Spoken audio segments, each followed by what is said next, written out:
أشهد أن لا إله إلا الله وحده لا شريك له وأشهد أن محمدا عبده ورسوله أما بعد فأعوذ بالله من الشيطان الرجيم بسم الله الرحمن الرحيم الحمد لله رب العالمين الرحمن الرحيم مالك يوم الدين إياك نعبد وإياك نستعين اهدنا الصراط المستقيم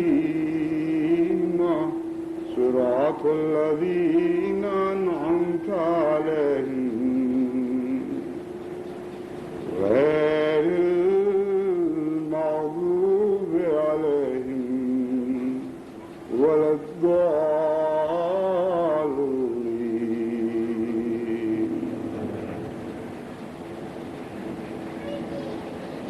بسا اوقات ایسا ہوتا ہے کہ نظارہ تو ایک ہی ہوتا ہے لیکن نتائج مختلف اخذ کر لیے جاتے ہیں، اور بسا اوقات ایسا بھی ہوتا ہے کہ وہ مختلف اخذ کردہ نتائج ایک دوسرے سے بالکل متضاد ہوتے ہیں، اور اتنے متضاد کہ گویا ایک کو دوسرے سے کوئی نسبت نہیں۔ اسی قسم کا واقعہ قرآن کریم کے متعلق ظہور میں آیا جب قرآن کریم کی فصاحت و بلاغت، اس کی شعریت، اس کے نغماتی اثرات، اس کے توازن، اس کی فصاحت و بلاغت سے متاثر ہو کر مختلف نتائج اخذ کیے گئے۔ ظاہر پرست، ظاہر دین آنکھ نے جو تجزیہ نہیں کر سکتی، جو حکمت سے غور نہیں کرتی، اس نے ایک یہ نتیجہ اخذ کیا کہ یہ تو شعر ہے، یہ نتیجہ اخذ کیا بل ہوا شاعر، یعنی محمد مصطفیٰ صلی اللہ علیہ وآلہ وسلم شاعر ہیں، بہت گہرا اثر ہے ان کے کلام میں، بڑے نغماتی اثرات ہیں، فصاحت و بلاغت کا دریا بہ رہا ہے، یہ تو ہم مانتے ہیں، لیکن نبی ماننا یا یہ کہنا کہ خدا کا کلام ہے یہ ہم تسلیم نہیں کر سکتے۔ شعروں سے مشابہت ہے کلام کو، اور شاعروں سے مشابہت ہے نعوذ باللہ محمد مصطفیٰ کو، جن کی بصیرت کچھ آگے بڑھی 1 انچ یا 2 انچ، انہوں نے اس سے زیادہ یہ کہا کہ شاعر بھی ہیں لیکن اس کمال کے کہ سحر کی حد تک ان کے شعر میں اثر پیدا ہو چکا ہے، سحر مستمر، حیرت انگیز سحری اثرات ہیں اس کلام میں، اور ساحر ہے، جادوگر ہے، اس سے زیادہ ہم نہیں مان سکتے۔ کیوں دھوکہ کھایا ان کی آنکھ نے، اور اس آنکھ نے جو ابو بکر اور عمر اور عثمان اور علی کی آنکھ تھی، اس نے کیوں مختلف نتیجہ اخذ کیا؟ اس لیے کہ وہ ظاہر پرستوں کی آنکھیں نہیں تھیں، وہ غور کرنے والوں کی آنکھیں تھیں، فکر کرنے والوں کی آنکھیں تھیں، وہ ظاہری منظر کو دیکھ کر اس کے پس منظر میں ڈوبنے والی آنکھیں تھیں، اور غور کے بعد نتیجہ اخذ کرنے والی آنکھیں تھیں۔ وہ اس مراد کو پا گئیں کہ اگرچہ شعری لحاظ سے بظاہر دونوں میں کوئی فرق نہیں نظر آتا سوائے ادنا اور اعلیٰ کے، بظاہر یوں معلوم ہوتا ہے کہ کلام ہے تو شعر، لیکن اتنے اعلیٰ معیار کا شعر ہے جو سحر کی حد میں داخل ہو گیا ہے، جادوگری کے تک پہنچ گیا ہے. لیکن یہ درست نہیں، اس لیے کہ سحر اور شعر کا رخ مختلف ہوتا ہے اور نبوت کا رخ مختلف ہوتا ہے. نبوت کے تصورات اور افکار کی رو بالکل مخالف سمت میں بہ رہی ہوتی ہے، اور شعر اور جادوگری کی رو بالکل مخالف سمت میں بہ رہی ہوتی ہے. ان کا آپس میں کوئی جوڑ ہی نہیں، کوئی تعلق ہی نہیں. دنیا کا شعر و ادب کا جتنا بھی مجموعہ ہے اس میں ہمیشہ آپ رخ مادیت کی طرف دیکھیں گے، دنیاوی لذات کی طرف اس کا رخ پائیں گے. اعلیٰ حوالے سے بھی بات ہوگی تو بالآخر تان وہیں جا کر ٹوٹے گی کہ انسانی لذتوں کا ماحصل کیا ہے اور ظاہری تسکین کیسے ہوتی ہے. لیکن نبوت کے کلام میں ایک بالکل مختلف رو پائی جاتی ہے. وہ ادنا روزمرہ کی باتیں بھی شروع کرتی ہے تو تان آخر تقویٰ پر اور اللہ کے ذکر پہ ٹوٹتی ہے. وہاں اللہ کے حوالے سے بھی بعض دفعہ بات کی جائے تو تان دنیا پر جا کے ٹوٹتی ہے، شعر و شراب اور کباب پر جا کے بات ختم ہوتی ہے. یہاں ادنا ادنا روزمرہ کی باتیں کی جائیں تو تان جا کر تقویٰ پہ ٹوٹتی ہے، اور پھر ایسی تقویٰ پر جا کر ٹوٹتی نہیں بلکہ تقویٰ کی تان میں تبدیل ہو جاتی ہے جو پھر کبھی نہیں ٹوٹتی. وہ ایسی تان ہے جس کو ابدیت حاصل ہے. اس فرق کی مثال میں آپ کے سامنے رکھتا ہوں. ایک شاعر کہتا ہے، ہر چند ہو مشاہدہ حق کی گفتگو، بنتی نہیں ہے بادہ و ساغر کہے بغیر. یعنی اللہ کا ذکر بھی ہو تو ہمارا ذہن جو بادہ مست ہے آخر پہنچ جاتا ہے بادہ اور شراب کی طرف، اور اس کے حوالے کے بغیر ہم باتیں نہیں کر سکتے. ذکر الہی بھی ہو تو شراب پر جا کر تان ٹوٹ رہی ہے.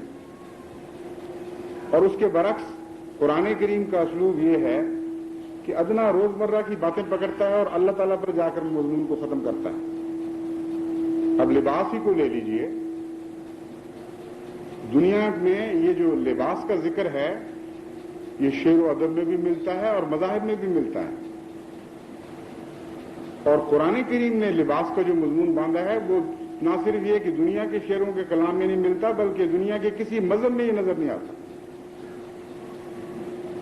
میں علم کی بنا پر یہ بات کر رہا ہوں، وہ میرا علم حاوی نہیں، محدود ہے، لیکن جتنا بھی انسانی علم کو دسترس ہو سکتی ہے میں نے غور کیا موازنہ مذاہب کے دوران کہ اس مضمون کی آیت بلکہ ایسی بے شمار اور آیات ہیں جن کے مضمون کی آیت کو کسی الہی کتاب نے چھوا تک نہیں. بائبل میں لباس کا ذکر ملتا ہے، اس طرح انبیاء تھے، فاخرانہ لباس تھے، یہ ہوا وہ ہوا، فلاں بادشاہ نے یہ پہنا ہوا تھا، سلک و مروارید کی باتیں ہیں، اطلس و کمخاب کے قصے ہیں. مگر قرآن کریم لباس کے مضمون کو پکڑتا ہے اور ایک دم اچھال کر اس کو خدا تک پہنچا دیتا ہے. بیچ میں کوئی درمیانی دور ہی نہیں آتا. وہ لباس التقویٰ ذالک خیر، حیرت انگیز کلام ہے. لباس التقویٰ ذالک خیر. کہیں بات کرتا ہے لباس کی ایک دوسرے عبرت کے رنگ میں تو کہتا ہے لباس الجو، بھوک کا لباس. یعنی ظاہری لباس نظر سے غائب ہو جاتے ہیں اور مضامین اس کی جگہ لے لیتے ہیں. لباس کی ادنا حالت کا بھی ذکر کرتا ہے جو لباس الجو پہ جا کے منتج ہوتی ہے، اور اس کی اعلیٰ حالت کا بھی ذکر کرتا ہے جو لباس التقویٰ پہ جا کے منتج ہوتی ہے. اس مضمون پر میں نے کچھ مختصر بات کی تھی عید کے خطبے میں، لیکن یہ بہت وسیع مضمون ہے. لباس التقویٰ کے معنی کیا ہیں، اس کا جو اصل روحانی مقصد ہے اس آیت کا وہ ایک بہت وسیع مضمون ہے. لیکن میں آپ کو یہ بتانا چاہتا ہوں کہ ہمارے ظاہری لباس سے بھی لباس التقویٰ کا ایک تعلق ہے، اور وہ تعلق فوراً تو انسان کو سمجھ نہیں آتا. اگر انسان غور و فکر کرتا رہے تو اس کی زندگی پہ پھیلے ہوئے واقعات جو ہیں ان کو مجتمع کرے، غور کرے، ڈوبے ان کی یادوں میں، تو اس کے سامنے یہ مضمون ابھر جائے گا کہ عام لباس میں بھی انسان روزمرہ آزمایا جاتا ہے تقویٰ کے بارے میں، اور مختلف حالتوں میں تقویٰ کا مضمون بھی بدلتا رہتا ہے. کبھی یہ دین کی طرف لے جاتا ہے، کبھی اہم کاموں کی طرف لے جاتا ہے، کبھی اعلیٰ مقاصد کی طرف لے جاتا ہے، اور بعض دفعہ یہ مشترک ہو جاتا ہے سب قوموں میں، اور بحیثیت انسان تقویٰ کی بات کرتے ہیں تو اور معنی بن جاتے ہیں.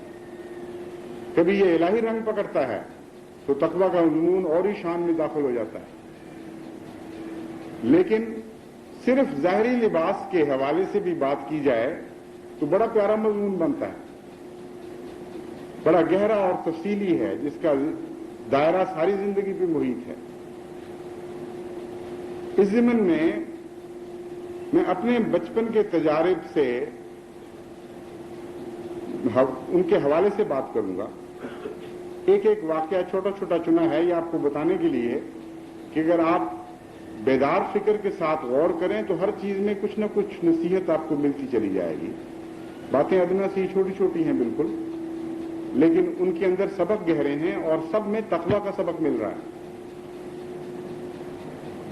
بچپن کی بات ہے، ہمارے حضرت خلیفۃ المسیح ثانی رضی اللہ تعالیٰ عنہ کا رواج یہ تھا، گھر میں دستور تھا کہ بہت سادہ زندگی تھی، بہت تھوڑا دیتے تھے بیوی بچوں کو اور توجہ زیادہ دلاتے تھے چندوں کی طرف.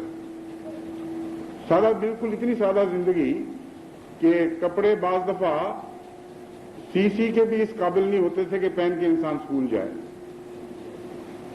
چنانچہ مجھے یاد ہے کہ ایک دفعہ شلوار تھی، قمیض نہیں تھی، اور اسکول جانا تھا.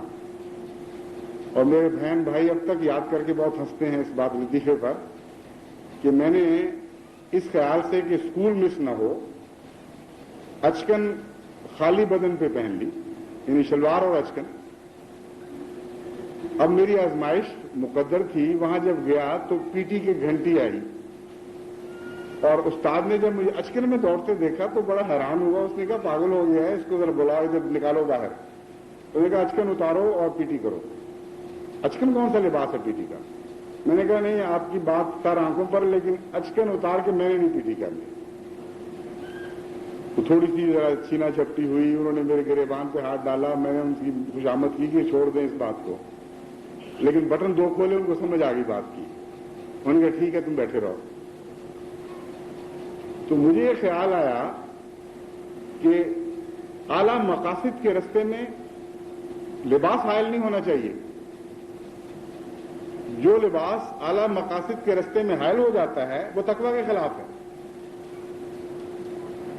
اور اس ضمن میں مجھے اس لحاظ سے صرف لطف آیا کہ ایک موقع پر خدا نے مجھے کامیاب بھی کر دیا.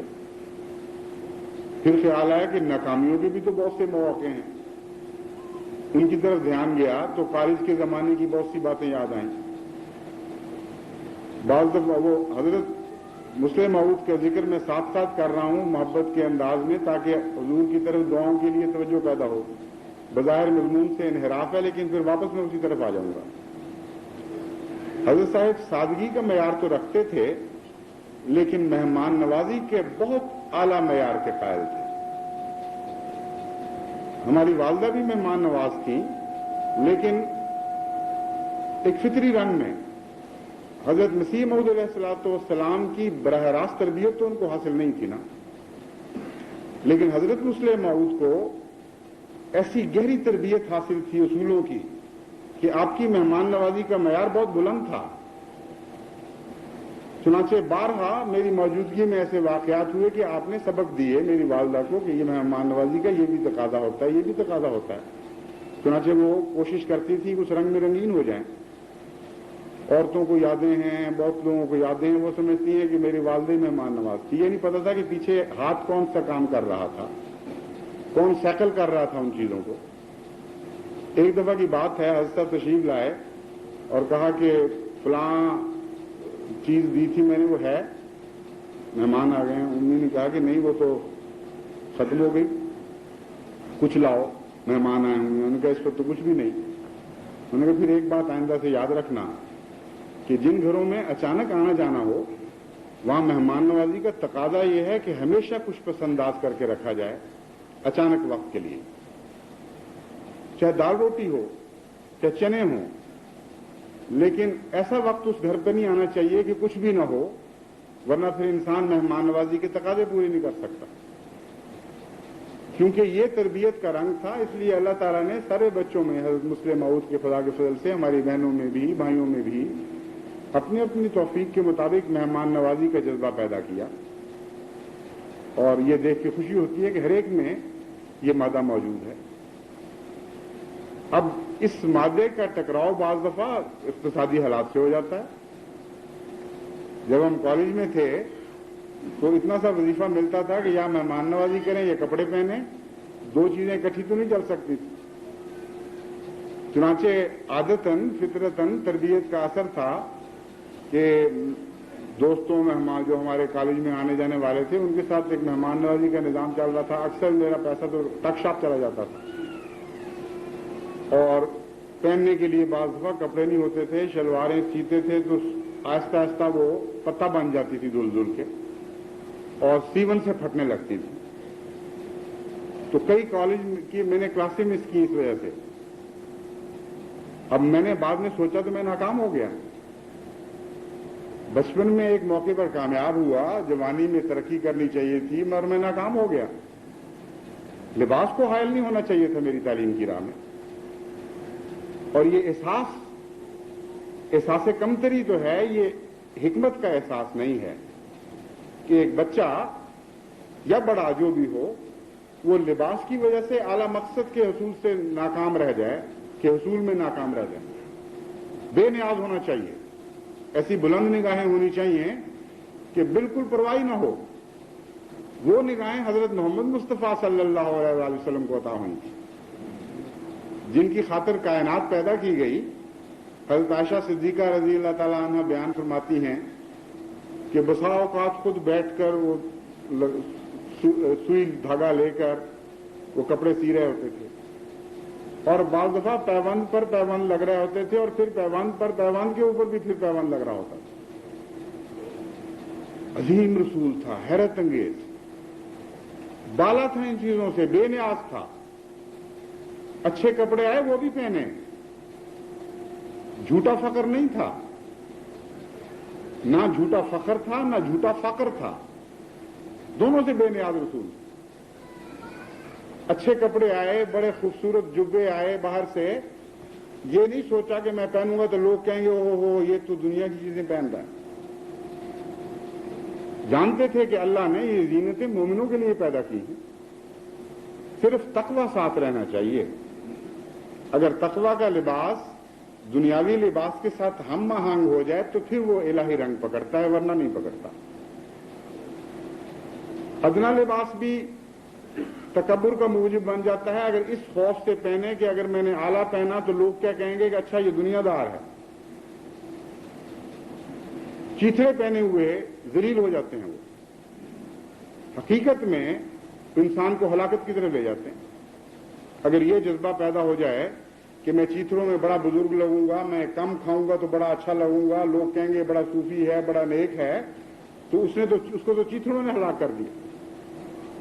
اور اگر کوئی اچھا لباس پہن کر فخر سے پھر رہا ہے دنیا کے سامنے، فخر کے مقابل پر اس آزمائش میں مبتلا ہو گیا، اور اپنے غریب بھائیوں پر صرف اس لیے نگاہ تکبر کی ڈال رہا ہے کہ ان کے پاس تھوڑا لباس ہے، میرے چھوٹے درجے کا لباس ہے، میرے پاس اچھے درجے کا لباس ہے، وہ بھی مارا گیا۔ تو لباس التقوی رنگ بدلتا رہتا ہے، کہیں یہ غربت میں آزمائش کے لیے آ جاتا ہے آپ کے پاس، کہیں امارت میں آزمائش کے لیے آ جاتا ہے، اور ہر رنگ میں مومن کے لیے امتحان ہی امتحان۔ اس مضمون پر غور کرتے ہوئے اب میں ایک اور طرف آپ کو لے جاتا ہوں، وہ بھی اپنے یاد کے ساتھ وابستہ قصہ ہے، اسی کے حوالے سے میں چند باتیں آپ سے عرض کرتا چلا جاؤں گا۔ جب میں انگلستان گیا تو وہاں میں نے انگریزی لباس پہنا، عام سادہ لباس جو تھا ہمارا پاکستانی، وہ وہاں میرے نزدیک چل ہی نہیں سکتا تھا، بڑی مصیبت ہے سنبھالنا۔ اب کون شلواروں کو مایا دے اور استریاں کرے، اور مہنگا بھی بڑا پڑتا تھا، اور میں نے کوئی بات نہیں کی اس میں۔ میں سمجھتا تھا اس کو پہن کے لوگ مجھے گناہگار سمجھتے ہیں، سمجھتے ہیں کیا فرق پڑتا ہے. میں نے پہنا. جب واپس آیا تو کسی نے یہ کان میں بات پھونکی کہ اب تم پاکستان جا رہے ہو اور اب پہنچو گے، وہاں استقبال ہوں گے، یہ ہوگا وہ ہوگا، اب تم شلوار قمیض پہن لو اور اچکن پہن لو. میں نے کہا اب تو نہیں میں پہنوں گا. اگر یہ لباس میرے لیے گناہگاری کا لباس تھا تو اس گناہگاری کا علم ہونا چاہیے پھر ساروں کو. یہ تو عجیب بات ہے کہ بارڈر بدلنے سے لباس بدل جائے. یہاں برقع پہنا ہو اور جب یورپ کے سفر پر عورت جائے تو برقع یہاں چھوڑ جائے کہ بارڈر کراس نہیں کر سکتا، یا اچکن بارڈر وہاں کراس نہ کر سکے اور پتلون وہاں سے ادھر بارڈر کراس نہ کر سکے. یہ تمسخر ہو گیا، دین تو نہ ہوا. چنانچہ جب مجھے بہت لطف آیا اس بات کا آگے چل کر، جب میں رضا اسٹیشن پہ پہنچا تو خدام الاحمدی نے بڑا استقبال کیا ہوا تھا. میں قائد جو رہا ہوں وہاں کافی دیر، اور میں نے دیکھا نظریں بدل رہی ہیں. بڑا دھکا لگا بعض لوگوں کو. انہوں نے کہا انا للہ و انا الیہ راجعون. بھیجا کیا تھا، واپس کیا بن کے آیا ہے، مارے گئے ہم. بعض پچھتاتے ہوئے واپس چلے گئے کہ استقبال کی ہم نے خام کا تکلیف کی، یہ تو چیز ہی اور بن گیا ہے. اچھا بلا شلوار قمیض ہوئی پھٹی ہی پہن کے پھرا کرتا تھا اور اب پتلون ڈانٹی ہوئی ہے، کوٹ پہنا ہوا، ٹائی لگائی ہوئی. تو بڑے چہرے مایوس ہوئے اور مجھے بڑا لطف آیا. میں نے کہا الحمدللہ خدا تعالیٰ نے مجھے ایک جھوٹی عزت سے بچا لیا جس کی مجھے کوئی تمنا کوئی خواہش نہیں. اس کا احسان ہے. اگر مبتلا کر دیتا تو مارا بھی جاتا میں. پھر آگے مجھے خیال ہے اس سے سبق جو ملا، ایک دفعہ سندھ کا دورہ تھا، وقف جدید میں حضور نے آتے مجھے لگا دیا.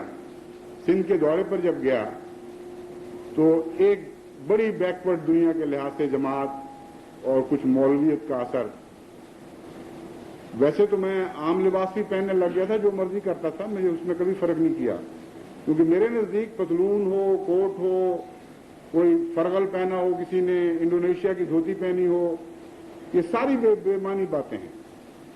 بامعنی بات صرف ایک ہے کہ ہر لباس کے ساتھ تقویٰ رہنا چاہیے. چنانچہ وہاں میں نے جان کر پھر عمدن ان کو ذرا چھیڑنے کے لیے اپنا بہترین سوٹ نکالا اور ٹائی پہنی اور وہاں ان کے پاس پہنچا تو مجھے آج تک شوق یاد ہے جو دھکے لگے ان کی نظروں کو. بعض تو استغفار کرتے ہوئے وہاں سے نکل گئے واپس کہ یہ واقعہ کیا ہو گیا. اور رفتہ رفتہ پھر سمجھایا گیا مختلف رنگ میں، آہستہ آہستہ عادتیں پڑیں، کچھ حوصلے وسیع ہوئے. لیکن یہ نتیجہ اس کا کیا نکلتا ہے؟ نتیجہ یہ نہیں نکلتا کہ آپ مجھ پر رحم کریں کہ جی ہو میں بچپن میں تو اس طرح رہا کرتا تھا، مجھے کپڑوں کے تحفے دیں. یہ نتیجہ بالکل نہیں نکلتا. اگر کوئی یہ نتیجہ نکالتا ہے تو بڑی بیوقوفی کرتا ہے. کوئی تحفہ نہیں آنا چاہیے. زیادہ سے زیادہ یہ نتیجہ نکلتا ہے کہ جب آپ مسجدوں میں جائیں، اپنے غریب بھائیوں کو دیکھیں، ظاہری لباس سے بھی آری جو ان کے لیے کافی نہ ہو تو ان کی ہمدردی کریں، ان کو لباس پہنیں، کیونکہ ہر لباس کے بدلے آپ کو تقویٰ کا لباس مل رہا ہوگا، آپ کو اللہ کی محبت کا لباس مل رہا ہوگا. وہ لباس ایک ایسا لباس ہے جو مادی لباس سے مستغنی بھی ہے اور اس کے ساتھ تعلق بھی جوڑ لیا کرتا ہے کبھی کبھی. خدا کی رضا کی خاطر اپنے غریب بھائیوں کی خدمت کریں، عیدوں پر ان کو اچھے کپڑے پہنائیں، ان کی سردیوں کے کپڑوں کا انتظام کریں، یہ نتیجہ نکلتا ہے. دوسرا یہ بھی نتیجہ نہیں نکلتا کہ جو شخص بظاہر لباس سے مستغنی ہے وہی نیک ہے. یہ بھی بالکل جھوٹ ہے، کیونکہ تقویٰ کا لباس ظاہری نہیں، وہ اندر گھسا ہوا ہے. یہ عجیب و غریب بات ہے. تقویٰ کا چونکہ روح سے تعلق ہے اس لیے لباس نام ہونے کے باوجود یہ نظر نہیں آتا. یہ روح کے گرد لپٹی ہوئی چیز ہے کوئی جو باطن میں ہے. اس لیے اگر آپ نے ظاہری لباس پر بنا کی تو یہاں بھی آپ دھوکہ کھا جائیں گے. ہزار دفعہ صوفی منش بزرگ نظر آنے والے لوگ خدا کی نظر میں ہو سکتا ہے متقی نہ ہوں. ہزار دفعہ ایسا بھی ہوگا کہ بظاہر لباس بڑے فاخرانہ ہیں، دنیا داری کے نظر آتے ہیں، اچھے کپڑے قیمتی کپڑے پہنے ہوئے ہیں، اور فی الحقیقت ان کے اندر تقویٰ موجود ہے. ایسا ہی واقعہ حضرت سید عبد القادر جیلانی کے ساتھ ہوا. کتنا بڑا مقام ہے آپ کی ولایت کا، اتنا عظیم الشان مقام کہ حضرت اقدس مسیح موعود علیہ الصلوۃ والسلام نے اس کی تصدیق فرمائی اور بڑی محبت کا اظہار فرمایا. اور ان کے متعلق آتا ہے کہ بڑا فاخرانہ لباس پہنا کرتے تھے، یعنی دنیا جس کو فاخرانہ سمجھتی ہے.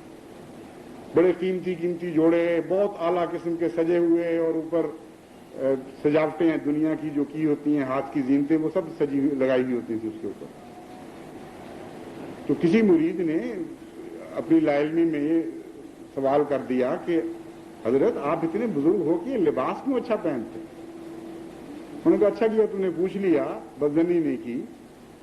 میں خدا کی قسم کوئی جوڑا نہیں پہنتا جب تک میرا خدا مجھے نہیں کہتا کہ عبد القادر اٹھ اور یہ کپڑے پہن.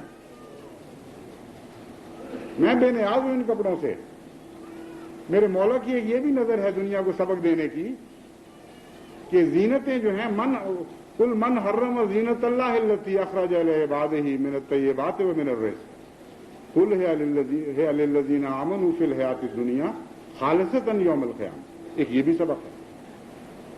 کون ہے جس نے خدا کے بندوں پر زینتوں کو حرام کر دیا؟ کہہ دے یہ تو مومنوں کے لیے پیدا کی گئی ہیں اس دنیا میں، اور آخرت میں خاص ان کے لیے ہو جائیں گے. دنیا میں اور بھی شریک ہیں. بس جس طرح حضرت صلی اللہ علیہ وآلہ وسلم کی ایک شان تھی، کبھی نہایت ہی پیارا قیمتی لباس بھی آپ نے پہنا جب باہر سے تحفے آئے، اور سادہ کپڑوں میں بھی پہنا پھرے، نہ اس پر شرمندگی کا احساس ہوا نہ اس پر فخر کا. بالا ہو گئے، مستغنی ہو گئے. تو تقویٰ کا ایک یہ سبق ہمیں ملا کہ انسان حسب ضرورت اچھا بھی پہن سکتا ہے، برا بھی پہن سکتا ہے. اس کے نتیجے میں ہم اگر یہ فیصلے کریں گے کہ فلاں متقی ہے اور فلاں غیر متقی، تو بالکل جھوٹ بول رہے ہوں گے. احمقانہ بات ہوگی وہاں دخل دیں گے جہاں ہمارا دخل دینے کا کام کوئی نہیں، ہمارا تعلق ہی کوئی نہیں، ہمیں علم ہی کوئی نہیں. تو لباسوں پہ سے کیوں فیصلہ کرتے ہیں؟ یہ وہی مضمون ہے جس کے متعلق اللہ تعالیٰ نے آخر توجہ دلائی کہ وَلَا تُزَكُّوا أَنفُسَكُمْ هُوَ أَعْلَمُ بِمَنِ اتَّقَىٰ. ہم تقویٰ تو کہتے رہتے ہیں بار بار. تم کہیں اس دھوکے میں مبتلا نہ ہو جانا کہ فیصلہ تم سے ہم لیں گے کون متقی بندہ اور کون غیر متقی. یہ اللہ ہی صرف جانتا ہے. هو عالم، وہی بہتر جانتا ہے من اتقا کہ تم میں سے متقی کون ہے. کیونکہ تقویٰ کا لباس آنکھ سے نظر نہیں آ سکتا. وہ ایک روحانی مسئلہ ہے جس کو خدا کی آنکھ صرف دیکھتی ہے. تو اس پہلو سے ہمیں یہ بھی سبق ملا کہ لباس کو دیکھ کر ہم فیصلوں میں جلدی نہ کیا کریں. محض لباس کو دیکھ کر اگر فیصلے کریں گے تو بسا اوقات ٹھوکر کھائیں گے، اور بعض دفعہ ٹھوکر نہیں بھی کھائیں گے تو گناہ میں مبتلا ہو جائیں گے، کیونکہ خدا نے ہمیں مقرر نہیں فرمایا اس کام کے لیے. لباس اور تقویٰ کا ایک اور بھی تعلق ہے. اسی سے سبق ملتا ہے حضرت صلی اللہ علیہ وسلم کی اسوہ حسنہ سے کہ لباس انسان کا غلام بنا رہتا ہے اور بحیثیت غلام استعمال ہونا چاہیے. انسان کا آقا نہیں بننا چاہیے. اور یہ جو مسلک تھا حضور صلی اللہ علیہ وآلہ وسلم کا، یہ بھی قرآن پر مبنی ہے. قرآن کریم کہتا ہے سخر لکم ما فی السماوات و ما فی الارض. جو کچھ بھی زمین و آسمان میں ہے ہم نے تمہارا غلام بنایا ہے. اے بنی نو انسان، تمہارا نوکر بنا کے رکھا ہوا ہے. اگر تم اس کی عبادت کرنے لگ جاؤ یا اپنے اوپر حاوی اس کو کر لو تو یہ شرک ہی شرک ہے. اپنے نوکر کی عبادت کرو گے، اپنے نوکر کے غلام بن جاؤ گے تم. کتنی حماقت ہے، کتنی بے وقوفی ہے. گھاٹے کا سودا ہے سارے کے ساتھ. اس کی عبادت کرو، اس کے غلام بنو جس نے تمہارے لیے ان چیزوں کو بطور غلام، بطور ایک نوکر، ایک چاکر کے طور پر مسخر کیا ہوا ہے. تو ہمیشہ جب ایسا لباس کوئی انسان پہنے جس کو دیکھ کر یوں محسوس ہوا ہو کہ وہ لباس کے ساتھ لٹکا ہوا ہے، تو وہاں طبیعت میں ایک انقباس پیدا ہو جاتا ہے، طبیعت مقدر ہو جاتی ہے، رحم آتا ہے. یہ تو نہیں آدمی فیصلہ دے سکتا کیونکہ اس کا مقام نہیں ہے کہ یہ غیر متقی ہے. ہو سکتا ہے کچھ اور بات ہو، لیکن وہ شخص خود ضرور جان سکتا ہے جس کی یہ کیفیت ہے. اس لیے میں آپ کو یہ نہیں کہہ رہا کہ آپ دوسروں کے لباس دیکھ کر یہ فیصلہ کیا کریں کہ وہ لباس کا آقا ہے یا لباس اس کا آقا ہے. میں یہ کہنا چاہتا ہوں کہ اپنے لباس کے بارے میں ہمیشہ یہ فیصلہ رکھا کریں اور بڑی باریک نظر سے مطالعہ کیا کریں اپنے نفسیاتی پس منظر کا کہ آیا آپ لباس کے غلام بن رہے ہیں یا لباس آپ کا غلام بن رہا ہے. آپ وہ ہینگر ہیں جس کے اوپر ماڈل کے طور پر لباس لٹکائے جاتے ہیں یا وہ انسان ہیں جن کی زینت کی خاطر وہ لباس بنائے جاتے ہیں. اگر یہ اپنا زاویہ نگاہ درست کر لیں تو آپ کا ظاہری لباس بھی متقیانہ ہو جائے گا, وہ بھی صحیح ہو جائے گا. ان سب باتوں کو ملحوظ رکھنے کے بعد پھر اگلا قدم آتا ہے, یعنی تقویٰ کے لباس کی حقیقت کیا ہے. تقویٰ کے لباس انسان کی ہر خامی کو ڈھانپ لیتا ہے اور تقویٰ کے مطابق ہی انسان کو زینت ملتی ہے. تقویٰ کا لباس نہ ہو تو جہاں جہاں سے یہ لباس نہیں ہوگا وہاں وہاں سے بدن ننگا ہو جائے گا. وہ دھوپ کا بھی شکار ہوگا روحانی لحاظ سے اور سردی کا بھی شکار ہوگا اور خدا والوں کی نظر میں وہ چیتڑوں میں ملبوس ایک شخص پھر رہا ہوگا. جتنا یہ لباس کامل ہوتا جائے بدن روحانی بدن ڈھکتا چلا جاتا ہے اور زینت عطا ہوتی چلی جاتی ہے. چنانچہ قرآن کریم نے فرمایا خذوا زینتکم عند کل مسجد کہ دیکھو جب مسجدوں میں جایا کرو تو اپنی زینت ساتھ لے کے جایا کرو. کیا زینت سے مراد ہے؟ دنیا کی زینت نہیں, وہ ایک ثانوی معنی ہے اس کی. تقویٰ کا لباس پہن کے جایا کرو, محض للہ سفر کیا کرو مسجد کی طرف, ہر قدم پر دعائیں کرتے ہوئے جاؤ, توفیق مانگتے ہوئے جاؤ کہ خدا تعالیٰ مسجد سے تمہیں نیکی عطا کرے, ریاکاری سے بچائے. تو مجھے خیال آیا کہ ساری دنیا کے احمدیوں کو بتانے کی ضرورت ہے, یاد دہانی کی ضرورت ہے کہ ظاہری طور پر تو وہاں مختلف بھیسوں میں لوگ آئیں گے, بھانت بھانت کی بولیاں بولنے والے, بھانت بھانت کے لباس میں ملبوس. کوئی انڈونیشیا سے آ رہا ہوگا, کوئی امریکہ سے آ رہا ہوگا, کوئی پاکستان سے آ رہا ہوگا, کسی نے پگڑی پہنی ہوگی, کسی نے ٹوپی, کسی نے ہیٹ. اور جب وہاں اکٹھے ہوں گے تو آپ کو اس وقت محسوس ہوگا کہ لباس میں فخر کا کوئی سوال ہی نہیں. فطری تقاضے ہیں مختلف قوموں کے, اور نہ وہاں پگڑی فخر کا موجب رہے گی, نہ ٹوپی ذلت کا موجب, نہ ہیٹ کسی قسم کی افضلیت کا موجب بن رہے گا, فضیلت کا موجب رہے گا, نہ ننگے سر ہونا ہی کوئی معیوب بات نظر آئے گی. قومیں مختلف رنگ میں, کوئی افریقن لباس پہن کے آئے گا, کوئی امریکن, کوئی انڈونیشین, کوئی جاپانی. کیا چیز ہے جو قدر مشترک ہے جس نے احمدی کو ایک رنگ دینا ہے؟ وہ لباس التقویٰ ہے. اس لیے یونیفارم اپنی لے کے جانا نہ بھولیں, کیونکہ یونیفارم کے بغیر قومیں حسین منظر پیش نہیں کیا کرتی. یونیفارم اجتماعی زندگی کا لازمی حصہ ہے اور خدا تعالیٰ نے ایک ایسی یونیفارم آپ کو عطا فرما دی جو ہر ظاہری یونیفارم سے آزاد ہو چکی ہے, اور وہ تقویٰ کا لباس ہے. احمدی اپنے تقویٰ سے پہچانا جائے, کسی رنگ میں ملبوس ہو, کوئی زبان بول رہا ہو, دیکھنے والی نگاہیں جان جائیں, معلوم کر لیں کہ یہ متقی لوگ پھر رہے ہیں, یہ ہم سے مختلف قوم ہیں, یہ خدا کے بندے ہیں, خدا کی طرف سے آئے ہیں, خدا کی خاطر آئے ہیں اور خدا کی طرف بلانے آئے ہیں. یہ وہ اہم بات تھی جس کی طرف توجہ دلانا چاہتا تھا. سوچا تو آہستہ آہستہ مضمون پھیلتے پھیلتے کہیں سے کہیں نکل گیا. میں نے کہا چلیں اپنی سوچ میں آپ کو بھی شامل کر لوں, جو سیر میں نے کی ہے آپ کو بھی اس میں ہم سفر بنا لوں, کیونکہ اسپین کا سفر بھی ہم میں سے بہت سے اکٹھے کریں گے. تو ان باتوں کو ملحوظ رکھتے ہوئے لباس التقویٰ کو پیچھے نہ چھوڑ جائیں. دوسری بات ان لوگوں کے متعلق میں کہنی چاہتا ہوں جو پیچھے رہ جائیں گے. ان میں سے بات بڑا دکھ محسوس کر رہے ہیں, بڑے دردناک خط آ رہے ہیں مجھے, تڑپ رہے ہیں کاش ہم بھی وہاں جا سکتے اور ہم نہیں جا سکتے, دعاؤں کے لیے لکھ رہے ہیں. ان سب سے میں کہتا ہوں کہ آپ زمان و مکان سے بالا ہو چکے ہیں. جس کا تعلق رب سے جڑ جائے, جو زمان و مکان سے بالا ہے, اس کے بندے بھی بسا اوقات زمان و مکان سے بالا ہو جائے گا. یہ وہ مقام ہے, اگر تقویٰ کا لباس آپ یہاں پہن لیں تو ہو سکتا ہے جسم آپ کا شریک نہ ہو، آپ کی روح وہاں مسجد میں شریک ہو رہی ہو خدا کے نزدیک. اور ایسے واقعات ہو چکے ہیں تاریخ اسلام میں. ایسے ایسے عظیم الشان واقعات ہیں کہ انسان کی عقل دنگ رہ جاتی ہے. اور آپ گواہ ہیں سب سے زیادہ اس بات کے، جو یہاں اس وقت احمدی بیٹھے ہوئے ہیں اور وہ بھی جو یہاں نہیں بیٹھے ہوئے. قرآن کریم گواہ ہے کہ آپ گواہ ہیں اس بات کے. قرآن کریم فرماتا ہے لما یلحقوا بہم، ایسے لوگ آنے والے ہیں کہ جو زمانی لحاظ سے بھی نہیں ملے اور مکانی لحاظ سے بھی نہیں ملے، مگر خدا گواہی دیتا ہے کہ محمد مصطفیٰ کے صحابہ میں ان کا شمار ہوگا. اب بتائیے، اسپین تو پھر بھی گر پڑ کے پہنچ جائیں گے، کوئی واپس 1400 سال بھی جا سکتا ہے، اس مکے میں جا سکتا ہے جہاں محمد مصطفیٰ پھرا کرتے تھے اور دکھ اٹھایا کرتے تھے اپنے رب کی خاطر. اس مکے میں جا سکتا ہے جہاں بلال گھسیٹے جاتے تھے گلیوں میں پتھریلی زمین پر.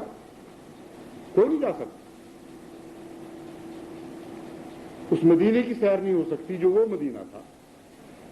ظاہری طور پر اینٹ پتھر کے ان شہروں کی سیر تو ہو سکتی ہے، اس لیے ناممکن بات نظر آتی ہے. مگر قرآن کریم فرماتا ہے کہ وہی خدا ہے جو دوبارہ پھر ایسے واقعات پیدا فرما دے گا کہ آنے والی نسلیں جن کا زمانی لحاظ سے بھی بودھ ہوگا اور مکانی لحاظ سے بھی بودھ ہوگا اور قومی لحاظ سے بھی بودھ ہوگا اور نسلی لحاظ سے بھی بودھ ہوگا. لما یلحقوا بہم جب خدا کہتا ہے تو ہر چیز کٹ گئی، لیکن ایک چیز نہیں کٹی ان کی روح کے جذبات عشق جو محمد مصطفیٰ سے ان کو ہیں، وہ جذبات ان کو ایسے پر عطا کریں گے جن کے نزدیک میں جن کی طفیل وہ محمد مصطفیٰ کے قدموں میں حاضر ہو جائیں گے. اور خدا آج گواہی دے رہا ہے کہ ایسی قوم آنے والی ہے. لما یلحقوا بہم، ابھی تک تو نہیں آئے لیکن ہو جائیں گے، مل جائیں گے حضور اکرم کے غلاموں کے ساتھ. تو وہ خدا جو زمان و مکان سے بالا خدا ہے، جب اس کی تقدیر پر راضی ہو جاتا ہے انسان، جب اس کی رضا کے سامنے سر تسلیم خم کر دیتا ہے، تو اس کو بھی خدا ایک زمان و مکان سے بالا کیفیت عطا فرماتا ہے. دور بیٹھے اس کے حج ہو جاتے ہیں، بغیر ملے صحابی بن جایا کرتا ہے. اس کو توفیق نہیں ملی اگر حضور اکرم کی خدمت میں حاضر ہو کر سلام کرنے کی، تو ایسا بھی ہوتا ہے کہ محمد مصطفیٰ کا سلام اس تک پہنچ رہا ہوتا ہے. یہ ہے لباس التقویٰ کا نتیجہ. عظیم الشان نتائج عطا ہوتے ہیں اس لباس سے. بس پیچھے رہنے والوں کو غم کیا ہے؟ مجھے تو دعا کی تو ان کے درد کی وجہ سے توفیق ملتی ہے، لیکن تعجب بھی ہوتا ہے کہ وہ کس بات پہ رہے ہیں.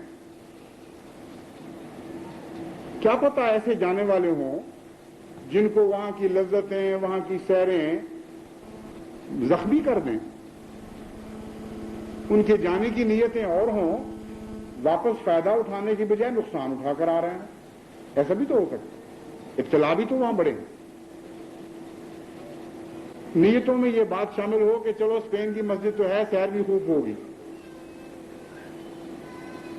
اگر مسجد کی سیر کا مقصد بالا ہے تو یہ چیزیں تو مل ہی جاتی ہیں، ان سے انکار نہیں ہے. سیر بھی ہوتی ہے مومن کی، لیکن مقصد اول کیا ہے جو حاوی ہے زندگی پر؟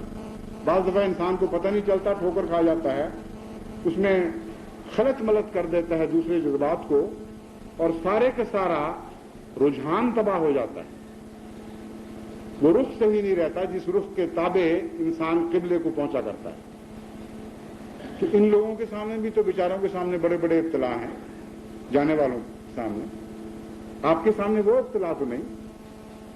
آپ کے بھی لیے درد ہے اور درد کی دعائیں ہیں، اگر خدا ان کو قبول کر لے تو آپ شامل ہو جائیں گے.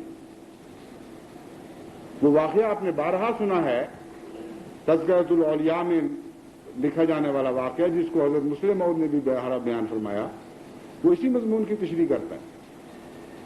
کہتے ہیں ایک دفعہ ایک ولی، بہت بڑے بزرگ تھے، ان کو حج کی توفیق ملی.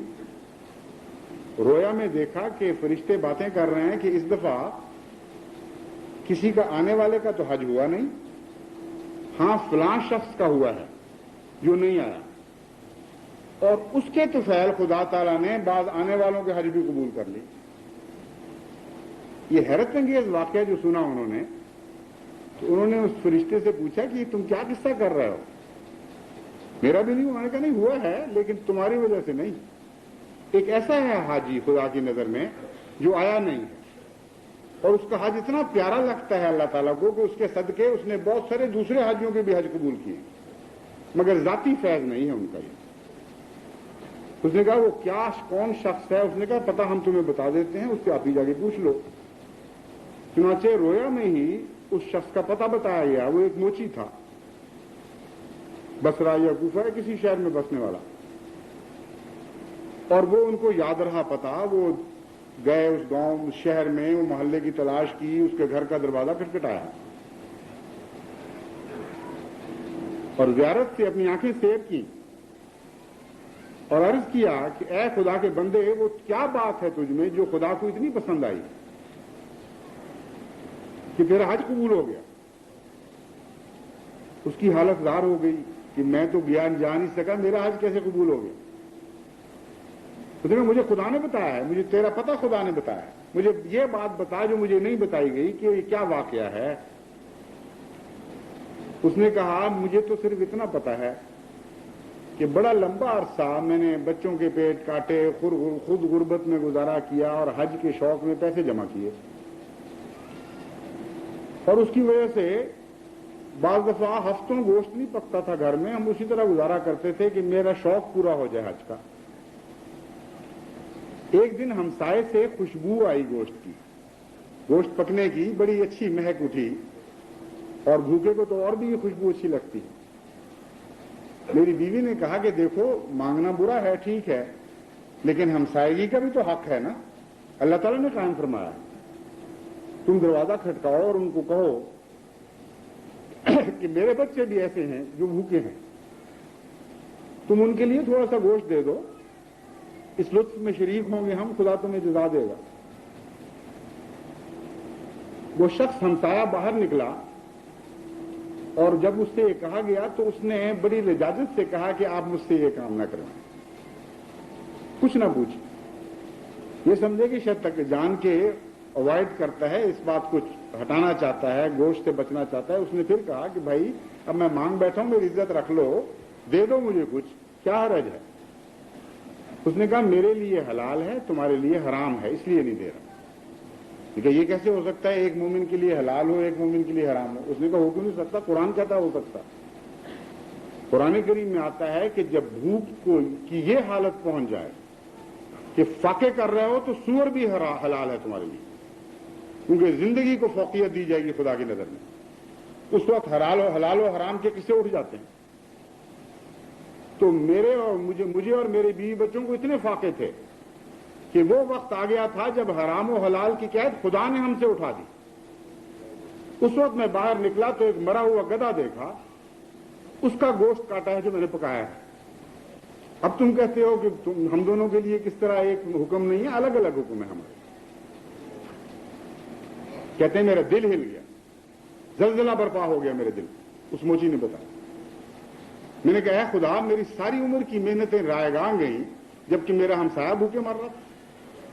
اس حج کا کیا فائدہ؟ وہ حج میرے کس کام آئے گا اگر ہمسایہ گواہ ہو جائے گا مجھ پر کہ میں انسانیت کے ادنا مقام پر بھی فائز نہیں. اس نے جو پونجی تھی اٹھا کے اپنے ہمسایہ کو دے دی اور حج کا ارادہ ترک کر دیا. عالم الغیب خدا ہے، زمانوں سے بھی آزاد ہے، مکان سے بھی آزاد ہے. بیت اللہ اس کے گھر پہنچ گیا اس دن، جس دن اس سے یہ واقعہ ہوا. خدا وہاں چلا آیا کہ اے بندے تیری روح میرا طواف کرتی ہے، تو دنیا کی قیدوں سے آزاد ہے، میں تیرا حج قبول کرتا ہوں، میں لبیک کہتا ہوں تیری آواز کے اوپر. یہ واقعات بھی دنیا میں ہو جایا کرتے ہیں. تو پیچھے رہنے والے سے میں کہتا ہوں کہ دعائیں کریں اور موجیں کریں، بے نیاز ہو جائیں ان باتوں سے کہ وہ جا سکتے ہیں کہ نہیں جا سکتے. تقویٰ کا لباس اوڑھ کر یہیں اس مسجد کا طواف کریں جس مسجد کے طواف کے لیے کچھ لوگوں کو جسمانی طور پر جانے کی توفیق ملے. دعاؤں سے مدد کریں، اہل اسپین کے لیے دعا کریں، ان مقاصد کے اعلیٰ تر ہونے کے لیے دعائیں کریں. اللہ تعالی ہمارے ساتھ ہو، ہمیں توفیق عطا فرمائے. جو جا سکے ہیں ان کی نیکی بھی قبول ہو، جو نہیں جا سکے ان کی بھی قبول ہو جائے. خدا کی راہ میں یہ منظر ہم دیکھیں کہ ایک ہی صف میں کھڑے ہو گئے محمود و ایاز،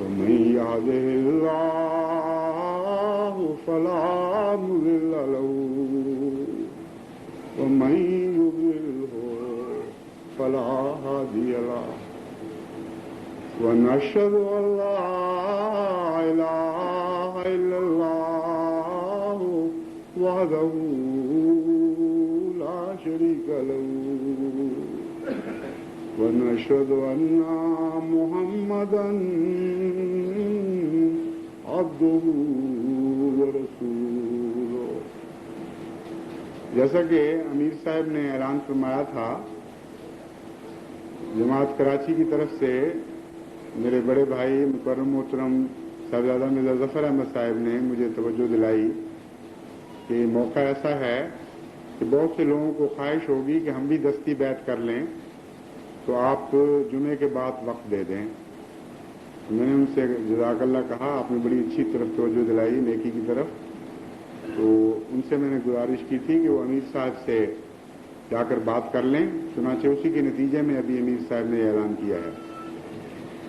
تو بیعت کے وقت جیسا کہ بیان کیا گیا ہے، صفوں میں ہی بیٹھے رہیں، زیادہ سے زیادہ ہاتھ رکھنے کے لیے اگر تھوڑا سا آگے سے رکھنا پڑے تو وہ تو مجبوری ہے، لیکن نظم و ضبط کے ساتھ، خاموشی کے ساتھ اسی طرح بیٹھے رہیں جس طرح ربوہ میں بیعت ہوئی تھی۔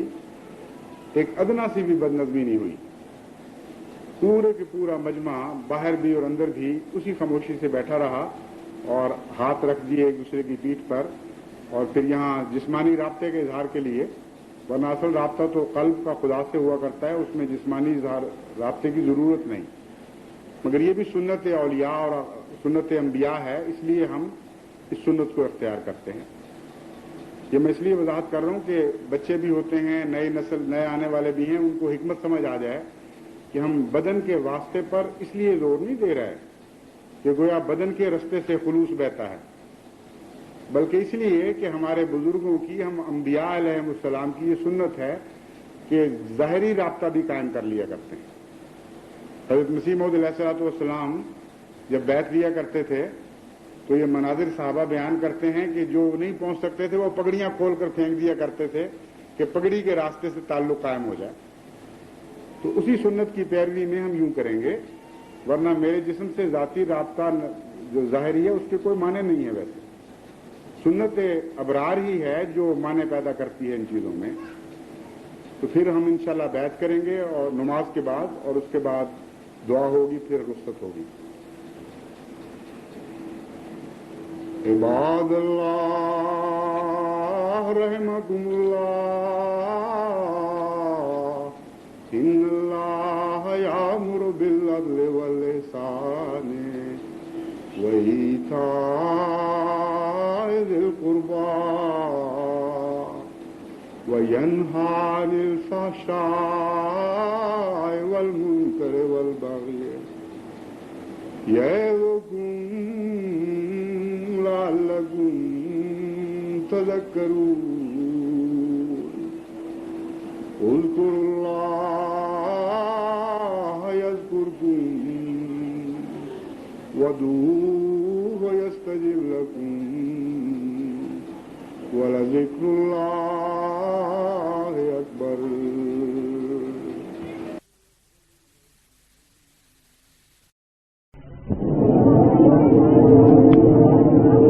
صاحب کراچی ہاتھ میں، باقی دوست بھی ساتھ کے قریب ہیں، ہاتھ رکھیں۔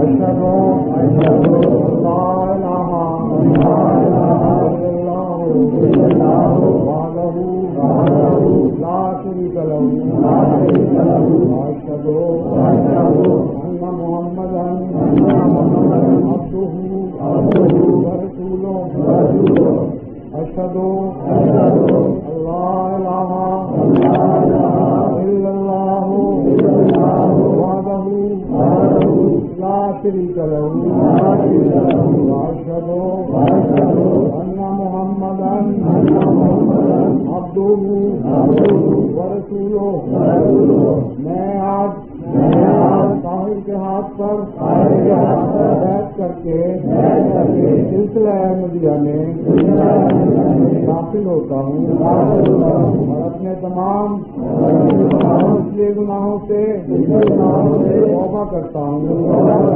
اور آئندہ بھی ہر قسم کے گناہوں سے بچنے کی کوشش کرتا رہوں گا. صرف نہیں کروں گا, بدنامی نہیں کروں گا, غیبت نہیں کروں گا, کسی کو بھی دکھ نہیں پہنچاؤں گا, دین کو دنیا پر مقدم رکھوں گا, اسلام کے سب حکموں پر عمل کرنے کی کوشش کرتا رہوں گا. قرآن کریم, احادیث نبویہ اور کتب مسیح موعود علیہ السلام کے پڑھنے پڑھانے سننے سنانے میں کوشاں رہوں گا. جو نیک کام آپ مجھے بتائیں گے ان میں ہر طرح آپ کا فرما بردار رہوں گا. حضرت صلی اللہ علیہ وسلم کو خاتم النبیین یقین کروں گا. حضرت مسیح موعود علیہ السلام کے سب دعوی پر نام رکھوں گا. استغفر اللہ ربی كل ذنب واتوب الیہ. استغفر اللہ ربی كل ذنب واتوب الیہ. استغفر اللہ ربی كل ذنب واتوب الیہ. رب ظلمت نفسي ما تركت بذنبي واغفر لي ذنوبي إنه ما يغفر الذنوب إلا أنت. اے میرے رب, میں نے اپنی جان پر ظلم کیا, اپنے گناہوں کا اقرار کرتا ہوں.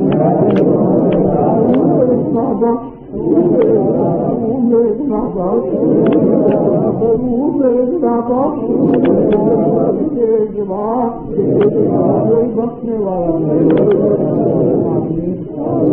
دعا کر لے.